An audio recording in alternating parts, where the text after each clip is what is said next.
the baby boomers, the stories of their commitment, the moment when they committed themselves to the business, especially when they became executives or managers, was a moment where there was a sense of obligation. There was a kind of push.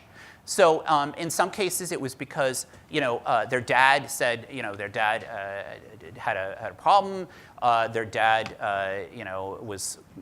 wanted them to get an early start, but there was some kind of pressure exerted on them to join the family business, to make potentially a lifetime commitment to play an active role.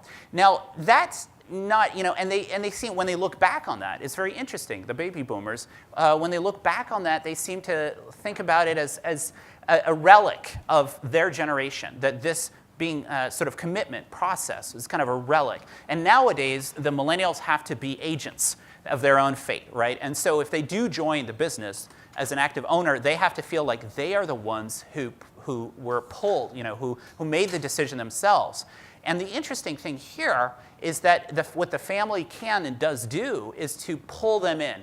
And so I think there's a process of pulling, and we saw that with Adriana yesterday. She didn't sort of, at the age of 18, she didn't say, okay, this is my plan, I'm going to be the manager. She, it was sort of, the business was put into her bloodstream, from an early age, and she was drawn into it. And at the end of that process, which took a while, she became the CEO.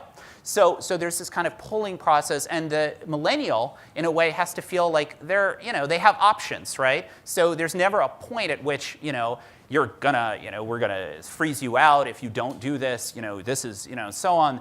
There usually, there are options during that point, but by the time they get to the decision point, they've made up their mind to do it. And it seems to work very well.